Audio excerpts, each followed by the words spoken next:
Hi hello ಸ್ನೇಹಿತರೆ, ಎಲ್ಲರಿಗೂ ನಮಸ್ಕಾರ. ನಮ್ಮ ಎಸ್ ಎಮ್ ಕ್ಲಾಸಸ್ ಯೂಟ್ಯೂಬ್ ಚಾನಲ್ಗೆ ಎಲ್ಲರಿಗೂ ಸ್ವಾಗತ. ಇವತ್ತು ನಾವು B A N E P 6 ಸೆಮ್ನ ಹಿಸ್ಟ್ರಿ DSC 12 ಅದರ ಇಂಪಾರ್ಟೆಂಟ್ ಎಕ್ಸಾಮ್ ಕ್ವಶನ್ ಪೇಪರ್ ನೋಡೋಣ. ಪಾರ್ಟ್ 8 ಇದರಲ್ಲಿ ಯಾವ್ಯಾವ ಬರ್ತದೆ ನೋಡ್ಕೊತ ಹೋಗೋಣ. ಮೊದಲನೇದಾಗಿ 1965ರಿಂದ 1991ರವರೆಗಿನ ಆರ್ಥಿಕ ಸುಧಾರಣೆಗಳು ಅಂದರೆ LPG ಅದರ ಬಗ್ಗೆ ನೋಡೋಣ. ಉದಾರೀಕರಣ, ಖಾಸಗೀಕರಣ, ಜಾಗತೀಕರಣ ಕುರಿತು ತಿಳಿಸಿ. ಇದನ್ನು ನೋಡ್ಕೋತ ಹೋಗೋಣ್ರಿ ಇವತ್ತು ಫಸ್ಟ್ ಒನ್ ಕ್ಲಾಸ್. 1965ರಿಂದ 1991ರ ಕಾಲಾವಧಿಯಲ್ಲಿ ಭಾರತದಲ್ಲಿ ಆರ್ಥಿಕವಾಗಿ ಮಹತ್ವದ ಕಾಲವಾಗಿತ್ತು. ಈ ಅವಧಿಯಲ್ಲಿ ಭಾರತ ಬಹುಮಟ್ಟಿಗೆ ಲೈಸೆನ್ಸ್ ರಾಜ್ ಅಥವಾ ಲೈಸೆನ್ಸ್ ನಿಯಂತ್ರಣ ಆಧಾರಿತ ಆರ್ಥಿಕತೆಯಲ್ಲಿತ್ತು. ಆದರೆ 1991ರಲ್ಲಿ ದೇಶದ ಆರ್ಥಿಕ ವ್ಯವಸ್ಥೆಯಲ್ಲಿ ಮಹತ್ವದ ಬದಲಾವಣೆಗಳು ನಡೆದವು.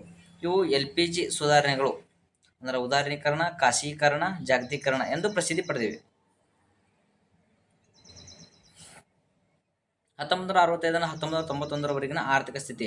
ಆರ್ಥಿಕ ನೀತಿ ಹೆಂಗಿತ್ತಂದ್ರೆ ಕಠಿಣ ನಿಯಂತ್ರಣ, ಕೈಗಾರಿಕೆ ಸ್ಥಾಪನೆಗೆ ಸರ್ಕಾರದ ಅನುಮತಿ ಅಗತ್ಯವಿತ್ತು. ಹೊರಗಿನ ಹಣ ಹೊಂದಿಕೆ, ವಿದೇಶಿ ವ್ಯಾಪಾರ, ಖಾಸಗಿ ಬಂಡವಾಳದಲ್ಲಿ ನಿಯಂತ್ರಣ. ಇನ್ನು ಬಹುತೇಕ ಕ್ಷೇತ್ರಗಳು ಸಾರ್ವಜನಿಕ ವಲಯದಲ್ಲಿದ್ದವು, ಪಬ್ಲಿಕ್ ಸೆಕ್ಟರ್ ಒಳಗಿದ್ದವು. ಇನ್ನು ಸಮಸ್ಯೆಗಳು ಕಡಿಮೆ ಆರ್ಥಿಕ ಬೆಳವಣಿಗೆ ಅಂದ್ರೆ 3/4 ಅಂದ್ರೆ 3-4% ಅಷ್ಟೇ ಬೆಳೆದಿತ್ತು. ಇನ್ನು ನಿರುದ್ಯೋಗ, ಅಗ್ಗದ ಉತ್ಪಾದನಾ ಮಟ್ಟ, ಹಣಕಾಸು ಕೊರತೆ, ಲೈಸೆನ್ಸ್ ಮತ್ತು ಬ್ಯೂರೋಕ್ರಸಿಯನ್ ಕಾರಣದಿಂದ ನಿರ್ಣಯ ತಡ ಇಂಥ ಒಂದು ಸಮಸ್ಯೆಗಳಿದ್ದವು. ಇನ್ನು ಸಾಂದರ್ಭಿಕ ಘಟನೆಗಳು 1965ರಿಂದ 1971ರ ಯುದ್ಧಗಳು, 1975ರಿಂದ 77 ನಡುವೆ ಅಪಾತ್ಕಾಲ ಅಂದರೆ ಎಮರ್ಜೆನ್ಸಿ ಒಂದಿಷ್ಟು ಘಟನೆಗಳು ಅಂದ್ರೆ ಪ್ರಾಕೃತಿಕವಾಗಿ. ಇನ್ನು 1981ರ ದಶಕದಲ್ಲಿ ಆರ್ಥಿಕ ಹೊರೆಯು ಹೆಚ್ಚಾಗಿ ಸಾಲದ ಮೂಲಕ ಸಾಗುತ್ತಿತ್ತು.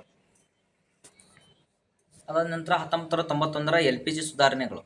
1991ರಲ್ಲಿ ಭಾರತ ತೀವ್ರ ಆರ್ಥಿಕ ಸಂಕಷ್ಟ ಎದುರಿಸಿತು. ವಿದೇಶಿ ವಿನಿಮಯ ಭಂಡಾರ ಕೇವಲ 2 ವಾರಗಳ ಇಂಪೋರ್ಟಿಗೆ ಸಾಕಷ್ಟಾಗಿತ್ತು. ಅಂತಾರಾಷ್ಟ್ರೀಯ ಹಣಕಾಸು ನಿಧಿ ಅಂದರೆ IMF ಮತ್ತು ವಿಶ್ವದ ಬ್ಯಾಂಕ್ನಿಂದ ನೆರವು ಪಡೆದು ಆರ್ಥಿಕ ಸುಧಾರಣೆ ಆರಂಭಿಸಲಾಯಿತು. ಇನ್ನು ಉದಾರೀಕರಣ, ಲೈಸೆನ್ಸ್ ಸಿಸ್ಟಮ್ ಕಡಿತ, ವಿದೇಶಿ ಬಂಡವಾಳವನ್ನು ಸ್ವಾಗತಿಸಲು ನಿಯಮಗಳಲ್ಲಿ ಸಡಿಲತೆ, ತೆರಿಗೆ ದರಗಳಲ್ಲಿ ಇಳಿಕೆ, ಬ್ಯಾಂಕ್, ವಿಮೆ ಮುಂತಾದ ಹಣಕಾಸು ಕ್ಷೇತ್ರಗಳಲ್ಲಿ ಕ್ರಮೇಣ ಉತ್ಕೃಷ್ಟತೆ. ಇನ್ನು ಖಾಸಗೀಕರಣ ಅಂದ್ರೆ ನಷ್ಟದಲ್ಲಿರುವ ಸಾರ್ವಜನಿಕ ವಲಯದ ಕಂಪನಿಗಳನ್ನು ಖಾಸಗೀಕರಣ ಮಾಡುವುದು, ಖಾಸಗಿ ಬಂಡವಾಳದ ಹೂಡಿಕೆಗೆ ಉತ್ತೇಜನ, ಸರ್ಕಾರದ ಪಾತ್ರವನ್ನು ನಿಯಂತ್ರಕವಾಗಿ ಪರಿವರ್ತನೆ ಮಾಡೋದು. ಇನ್ನು ಜಾಗತೀಕರಣ, ವಿದೇಶಿ ಹೂಡಿಕೆಗಳಿಗೆ ಅವಕಾಶ, ಅಂತಾರಾಷ್ಟ್ರೀಯ ಮಾರುಕಟ್ಟೆಗೆ ಸೇರ್ಪಡೆ, ವಿದೇಶಿ ಕಂಪನಿಗಳಿಗೆ ಭಾರತದ ಮಾರುಕಟ್ಟೆಗೆ ತೆರೆದು ಕೊಡುವಿಕೆ. ಇನ್ನು LPG ಸುಧಾರಣೆ ಪರಿಣಾಮಗಳು. ಆರ್ಥಿಕ ಬೆಳವಣಿಗೆ ದರದಲ್ಲಿ ಹೆಚ್ಚಳ ಅಂದ್ರೆ 6%, ಅದಕ್ಕಿಂತ ಹೆಚ್ಚೇ ಹೋಯ್ತ್ರಿ. ಇನ್ನು ಉದ್ಯಮಗಳ ಅಭಿವೃದ್ಧಿ, IT ಮತ್ತು ಸೇವಾ ವಲಯದ ಬಲವರ್ಧನೆ, ಮಧ್ಯಮ ವರ್ಗದ ವಿಸ್ತರಣೆ, ಗ್ರಾಹಕ ಪರಿಕರಗಳ ಜನಪ್ರಿಯತೆ, ವಿದೇಶಿ ಕಂಪನಿಗಳ ಉಗಮ. ಅಂದ್ರೆ LPG ಸುಧಾರಣೆ ಮಾಡಿದ ನಂತರ ಭಾರತದಲ್ಲಿ ಅನೇಕ ಬದಲಾವಣೆ ಆದವು. ಈ ಕಾಲದ ಪ್ರಮುಖ ನಾಯಕರು PV ನರಸಿಂಹರಾವ್ ಪ್ರಧಾನಮಂತ್ರಿಯಾಗಿದ್ದರು, ಡಾಕ್ಟರ್ ಮನಮೋಹನ್ ಸಿಂಗ್ ಆರ್ಥಿಕ ವ್ಯವಹಾರಗಳ ಸಚಿವರಾಗಿದ್ದರು. ಇನ್ನು ಜಾತೀಯತೆ ಮತ್ತು ಅಸ್ಪೃಶ್ಯತೆ, ಜಾತಿ ವಿರೋಧಿ ರಾಜಕಾರಣ ಕಾರ್ಯಕ್ರಮಗಳ ಕುರಿತು ತಿಳಿಸಿ. ಜಾತೀಯತೆ ಮತ್ತು ಅಸ್ಪೃಶ್ಯತೆ ಬಗ್ಗೆ ಕೇಳಿದಾಗ್ರೆ ಭಾರತದ ಸಮಾಜದಲ್ಲಿ ಜಾತ್ಯತೀತತೆ ಮತ್ತು ಅಸ್ಪೃಶ್ಯತೆ ಬಹುಕಾಲದಿಂದ ಅಸ್ತಿತ್ವದಲ್ಲಿದ್ದು ಸಾಮಾಜಿಕ ಅಸಮಾನತೆ ಹಾಗೂ ಶೋಷಣೆಗೆ ಕಾರಣವಾಯಿತು. ಇದರ ವಿರುದ್ಧ ಹಲವಾರು ಜಾತಿ ವಿರೋಧಿ ರಾಜಕೀಯ ಚಳವಳಿಗಳು, ನಾಯಕರು ಹಾಗೂ ಸರ್ಕಾರದ ಕಾರ್ಯಕ್ರಮಗಳು ಮೂಡಿ ಬಂದವು. ಈ ಚಳವಳಿಗಳು ಜಾತಿ ತಾರತಮ್ಯ ಮುಕ್ತ, ಸಮಾನ ಹಾಗೂ ನ್ಯಾಯಸಮ್ಮತ ಸಮಾಜ ನಿರ್ಮಾಣಕ್ಕೆ ಪ್ರೇರಣೆ ನೀಡಿತು. ಅಂದ್ರೆ ಜಾತೀಯತೆ ಮತ್ತು ಅಸ್ಪೃಶ್ಯತೆ ಹೋಗಲಾಡ್ಸಕ್ಕ ರಾಜಕೀಯವಾಗಿ ಚಳವಳಿ ಮಾಡಿದರು ಮತ್ತು ಹಲವಾರು ಸಂಘ ಸಂಸ್ಥೆಗಳು ಜಾತಿ ವಿರೋಧವಾದ ಸಂಘಟನೆಗಳನ್ನ ಮಾಡಿದರು. ಇದು ಸಮಾಜವನ್ನು ಅಂದ್ರೆ ಒಳ್ಳೆಯ ಸಮಾಜವನ್ನ ನಿರ್ಮಾಣ ಮಾಡಕ್ಕೆ ಪ್ರೇರಣೆ ನೀಡ್ತದೆ. ಜಾತ್ಯತೀತತೆ ಮತ್ತು ಅಸ್ಪೃಶ್ಯತೆ ಇದು ಮೂಲ ಮತ್ತು ಪರಿಣಾಮಗಳು. ಜಾತ್ಯತೀತತೆ ಅಂದರೆ ವ್ಯಕ್ತಿಯ ಹುಟ್ಟಿನ ಆಧಾರದ ಮೇಲೆ ಅವನ ಸಾಮಾಜಿಕ ಸ್ಥಾನಮಾನ ನಿರ್ಧಾರವಾಗುವುದು. ಇನ್ನು ಅಸ್ಪೃಶ್ಯತೆ ಅಂದ್ರೆ ಕೇವಲ ಜಾತಿಯವರನ್ನು ಸ್ಪರ್ಶಿಸಲು ಕೂಡ ಅನುಮತಿ ಇಲ್ಲದ ಸ್ಥಿತಿ. ಅಂದ್ರೆ ಜಾತಿ ಅನ್ನೋದು ಅವ್ನು ಹುಟ್ಟಿರ್ತಾನಲ್ಲ ಅದರ ಆಧಾರದ ಮ್ಯಾಗ ಅವ್ನಿಗೆ ಜಾತಿಯನ್ನು ನೀಡ್ತಾರ. ಇನ್ನು ಅಸ್ಪೃಶ್ಯತೆ ಅಂದ್ರೆ ಆ ಒಂದು ಜಾತಿಯವರು ಮುಟ್ಟಿಸ್ಕೊಳ್ಳಾರ್ದಂಗೆ ಇರ್ತಾರಲ್ಲ, ಅದು ಅಸ್ಪೃಶ್ಯತೆ ಅಂತ ಕರಿತೇವೆ. ಈ ವ್ಯವಸ್ಥೆಯಿಂದ ದಲಿತರು ತೀವ್ರವಾಗಿ ಶೋಷಿತರಾದರು. ಇನ್ನು ದೇವಸ್ಥಾನ ಪ್ರವೇಶ ತೆರೆಯುವುದು, ಇನ್ನು ಸಾರ್ವಜನಿಕ ಸ್ಥಳಗಳಲ್ಲಿ ನೀರಿನ ಬಳಕೆ ನಿರಾಕಾರ, ಶಿಕ್ಷಣ, ಉದ್ಯೋಗ, ರಾಜಕೀಯ ವಲಯದಲ್ಲಿ ಹೀಗೆ ಎಲ್ಲ ಹಕ್ಕುಗಳನ್ನ ನಿರಾಕರಣೆ ಮಾಡಿಬಿಡೋದು ಆ ಅಸ್ಪೃಶ್ಯತರಿಗೆ. ಇದರಿಂದ ಏನಾಗಿರ್ತಂದ್ರೆ ಏನು ಅಸ್ಪೃಶ್ಯರು ಇರ್ತಾರಲ್ಲ ಅವರಿಗೆ ಭಾಳ ಅಂದ್ರೆ ಭಾಳ ಶೋಷಣೆ ಆಕೈತೆ. ಇನ್ನು ಜಾತಿ ವಿರೋಧಿ ರಾಜಕೀಯ ಚಳವಳಿಗಳು ಮತ್ತು ನಾಯಕರು. ಡಾಕ್ಟರ್ BR ಅಂಬೇಡ್ಕರ್ ಅಸ್ಪೃಶ್ಯ ಹಕ್ಕುಗಳ ಅಗ್ರಗಣ್ಯ ಹೋರಾಟಗಾರ ಇವ.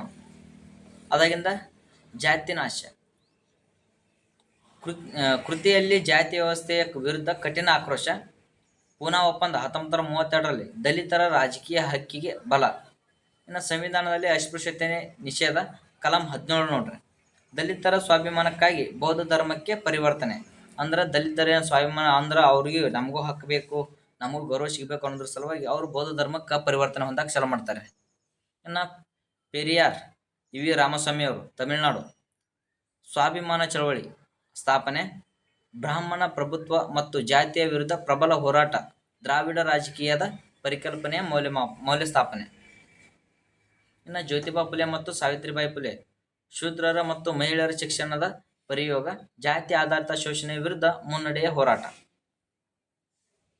ಇನ್ನು ಮಹಾತ್ಮ ಗಾಂಧಿಯವರು ಅಸ್ಪೃಶ್ಯರನ್ನು ಹರಿಜನ್ ಎಂದು ಸಂಬೋಧಿಸಿದರು. ಹರಿಜನ ಸೇವಾ ಸಂಘ ಸ್ಥಾಪಿಸಿ ಸಾಮಾಜಿಕ ಸಮಾನತೆಯ ಪರವಾದ ಕಾರ್ಯ. ದೇವಸ್ಥಾನ ಪ್ರವೇಶ ಹಕ್ಕು ಮತ್ತು ಸಮಾನತೆಗಾಗಿ ಹೋರಾಟ. ಇನ್ನು ಜಾತಿ ವಿರೋಧಿ ಸರ್ಕಾರಿ ಕಾರ್ಯಕ್ರಮಗಳು ಮತ್ತು ನೀತಿಗಳು. ಸಂವಿಧಾನಾತ್ಮಕ ಭದ್ರತೆಗಳು. ಕಲಂ 15 ಜಾತಿಯ ಆಧಾರದ ಮೇಲೆ ಭೇದ ಭಾವಕ್ಕೆ ನಿಷೇಧ. ಕಲಂ 17 ಅಸ್ಪೃಶ್ಯತೆ ನಿಷೇಧ. ಅನುಸೂಚಿತ ಜಾತಿ ಮತ್ತು ಜನಜಾತಿ ಅತ್ಯಾಚಾರಗಳಿಂದ ರಕ್ಷಣೆ ಕಾಯ್ದೆ 1989 ಮೀಸಲು ನೀತಿ. SC ST OBCಗಳಿಗೆ ಶಿಕ್ಷಣ, ಉದ್ಯೋಗ ಮತ್ತು ರಾಜಕೀಯ ಕ್ಷೇತ್ರಗಳೇ ಮೀಸಲಾತಿ ನೀಡುತ್ತಾರೆ. ಇನ್ನು ಸರ್ಕಾರಿ ಯೋಜನೆಗಳು. ಅಂಬೇಡ್ಕರ್ ವಿದ್ಯಾರ್ಥಿ ವಸತಿ ಯೋಜನೆ, ದಲಿತ ಅಭಿವೃದ್ಧಿ ನಿಗಮಗಳು, ಆವಾಸ್ ಯೋಜನೆಗಳು, ಆರ್ಥಿಕ ನೆರವು, ಉದ್ಯೋಗ ಶಿಬಿರಗಳು, ಬೌದ್ಧ ಧರ್ಮ ಪರಿವರ್ತಿತರಿಗೆ ಅನುಕೂಲತೆಗಳು.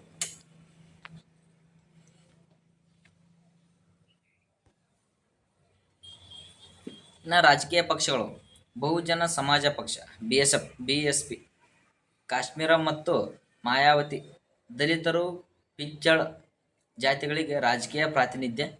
ಸಮಾಜವಾದಿ ಪಕ್ಷ SP, ರಾಷ್ಟ್ರೀಯ ಜನತಾದಳ RJD OBC ಹಕ್ಕುಗಳ ಪರ. ಇನ್ನು ಸಾರಾಂಶ ನೋಡಿದರೆ, ಭಾರತದಲ್ಲಿ ಜಾತ್ಯತೀತ ಸಮಾಜವನ್ನು ನಿರ್ಮಿಸಲು ಸಾಮಾಜಿಕ ಚಳವಳಿಗಳು, ಜಾಗೃತ ರಾಜಕೀಯ ನಾಯಕರು, ಸಂವಿಧಾನಾತ್ಮಕ ಹಕ್ಕುಗಳು, ಸರ್ಕಾರದ ಧೋರಣೆಗಳು ಎಲ್ಲ ಪ್ರಮುಖ ಪಾತ್ರ ವಹಿಸಿವೆ. ಆದರೂ ಇನ್ನೂ ಜಾತ್ಯಾಧಾರಿತ ವಿಭಜನೆ, ಶೋಷಣೆ ಇಳಿದಿಲ್ಲ. ನಿಜವಾದ ಬದಲಾವಣೆಗಾಗಿ ವಿದ್ಯೆ, ಜಾಗೃತಿ, ಸಾಮಾಜಿಕ ಸಹಭಾಗಿತ್ವ ಅಗತ್ಯವಾಗಿರ್ತೈತಿ. ಇನ್ನು ಇಷ್ಟು ಎಲ್ಲ ನೋಡಿದೆವು ನಾವು. ನೋಡಿದ್ರು ಎಲ್ಲ ನಮ್ಗೇನು ತಿಳಿತು, ಎಷ್ಟರ ಮಟ್ಟಿಗೆ ಏನು ಮಾಡ್ಬೇಕು ಅನ್ನೋದ್ರ ಬಗ್ಗೆ ತಿಳಿತಲ್ಲ. ಈ ಜಾತೀಯತೆಯನ್ನು ಹೆಂಗೆ ಹೋಗಲಾಡಿಸ್ಬೇಕು ಅನ್ನೋದ್ರ ಬಗ್ಗೆ ನಮಗೂ ತಿಳಿದೈತಿ. ಇದಕ್ಕೆ ಮುಖ್ಯ ವಿದ್ಯೆ ಒಂದು ಮಾಡ್ಕೋತ ಅಂದ್ರೆ ಶಾಲಿ ಎಲ್ಲರೂ ಕಂಪಲ್ಸರಿ ಶಾಲಿ ಕಲಿಯಬೇಕು. ಅದಕ್ಕೆ ಕಡ್ಡಾಯ ಶಿಕ್ಷಣ ಯೋಜನೆಯನ್ನು ಜಾರಿಗೊಳಿಸ್ಯಾರ. ಇವತ್ತಿಗೆ ನಮ್ಮ ಈ ಕ್ಲಾಸನ್ನು ಇಲ್ಲಿಗೆ ಮುಗಿಸೋಣ. ಧನ್ಯವಾದಗಳೊಂದಿಗೆ. ಇಲ್ಲಿವರೆಗೂ ಯಾರು ನಮ್ಮ ಯೂಟ್ಯೂಬ್ ಚಾನಲ್ನ ಸಬ್ಸ್ಕ್ರೈಬ್ ಮಾಡಿಲ್ಲೋ ಅವ್ರು ಸಬ್ಸ್ಕ್ರೈಬ್ ಮಾಡ್ಕೊರಿ, ಶೇರ್ ಮಾಡಿರಿ, ಹಾಗೆ ಪಕ್ಕದಲ್ಲಿರೋ ಬೆಲ್ ಲೈಕ್ ಬಟನನ್ನು ಪ್ರೆಸ್ ಮಾಡಿರಿ. ಧನ್ಯವಾದಗಳೊಂದಿಗೆ.